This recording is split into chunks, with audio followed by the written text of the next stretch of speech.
আসসালামু আলাইকুম। Doctor ARM Jamil বলছি। আশা করি যে যেখানে আছেন ভালো আছেন। তো আজকে যে গুরুত্বপূর্ণ বিষয়টি নিয়ে আপনাদের মাঝে হাজির হলাম সেটা হচ্ছে গ্রিন টির স্বাস্থ্য উপকারিতা। তো আমরা অনেকেই গ্রিন টি গ্রহণ করছি। তবে গ্রিন টি যে উপকারিতাগুলো সেগুলো আমরা আজকে একটু সিস্টেমেটিক ওয়েতে একটু জানবো। তো গ্রিন টির বৈজ্ঞানিক নাম হচ্ছে ক্যামেলিয়া সাইনেনসিস এবং গ্রিন টি আমরা আ অ গ্রহণ করি এবং গ্রিন টির যে বেনিফিট সবচেয়ে বেশি বা যে কারণে গ্রিন টি বেশি গ্রহণ করা হয় সেটা হচ্ছে ওয়েট লস। তো ওয়েট লসের কারণেই সারা ওয়ার্ল্ডে এটার বেশি কনজিউম করা হয়। বাট ওয়েট লস ছাড়াও এর অনেকগুলো স্বাস্থ্য উপকারিতা আছে। তো আরেকটি গুরুত্বপূর্ণ হেলথ বেনিফিট হচ্ছে এটা অ্যান্টি ক্যান্সার। অ্যান্টি ক্যান্সার এবং অ্যান্টি ক্যান্সার প্রপার্টি আছে, অর্থাৎ ক্যান্সার গ্রোথকে সে অ্যারেস্ট করতে পারে বা ক্যান্সার গ্রোথকে স্টপ করে। তো এইজন্যে এটার একটা গুরুত্বপূর্ণ ভূমিকা। এছাড়া অ্যান্টি রেডিয়েশন বা অ্যান্টি রেডিয়েশন যারা আছে বা রেডিয়েশন ইনজুরি যাদের হচ্ছে অথবা যারা কেমোথেরাপি ড্রাগ নিচ্ছে তাদের রিকভারি করার সময় এই গ্রিন টি খুব ভালো কাজ করে। তাদেরকে গ্রিন টি তখন খেতে দেওয়া উচিত। আর এরপরে যেটা হয় অ্যান্টিঅক্সিডেন্ট প্রপার্টি আছে। তো অ্যান্টিঅক্সিডেন্ট আমরা কি জানি যে আমাদের কোষে যখনই মেটাবলিজম হয় তখন তার বাই প্রোডাক্ট হিসেবে অনেক অ্যান্টিঅক্সিডেন্ট তৈরি হয়।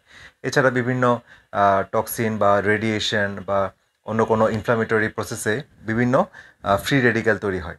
তো ফ্রি রেডিক্যাল কে রিডিউস করার জন্য অ্যান্টিঅক্সিডেন্টের বডিতে তৈরি হয়, যেমন superoxide dismutase, catalase, hydrogen peroxidase এই জাতীয় অ্যান্টিঅক্সিডেন্ট তৈরি হয়। তো এই অ্যান্টিঅক্সিডেন্ট কে অ্যাক্টিভিটি বাড়িয়ে দেয় এবং ফ্রি রেডিক্যালকে কমিয়ে আনে।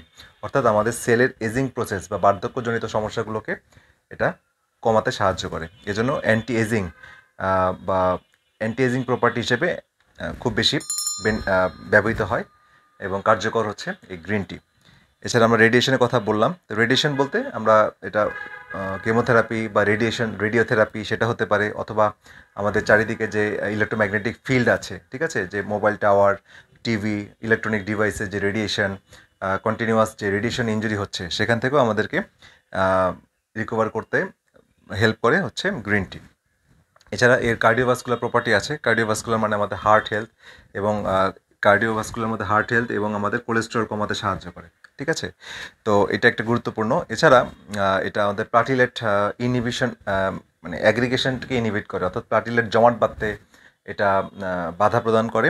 যে কারণে আমাদের রক্ত পাতলা থাকে এবং আমাদের যাদের হার্টের প্রবলেম আছে তাদের জন্য গ্রিন টি খুব বেনিফিটেড। তবে এখানে সতর্ক থাকতে হবে, যারা ইকোস্প্রিন জাতীয় বা ব্লাড থিনার যেসব ওষুধগুলো খাচ্ছেন তাদের ক্ষেত্রে চিকিৎসকের পরামর্শ নিয়ে এটা খেতে হবে।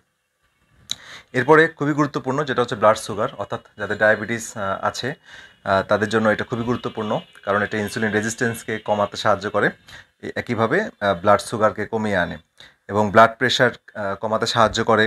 আমাদের ফিমেলদের ব্রেস্ট হেলথ ডেভেলপ করে বা ব্রেস্ট হেলথ ভালো রাখতে সাহায্য করে এবং মেল পার্সনের প্রোস্টেট গ্ল্যান্ডকে সুস্থ বা সবল রাখে।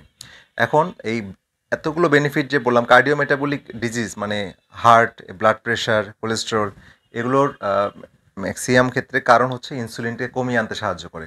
সুতরাং যারা আমাদের ডায়েট ফলো করছেন বা ডায়াবেটিসের জন্য ইনসুলিন রেজিস্ট্যান্স কমানো ডায়েট ফলো করছেন তাদের ক্ষেত্রে গ্রিন টিটা যদি আমরা ব্যবহার করি তাহলে এটার ইফেক্টটা আরও বেশি সিনার্জিস্টিক হয়, অর্থাৎ একই সাথে আরও ভালো কার্যকর ইফেক্ট পাওয়া যায়।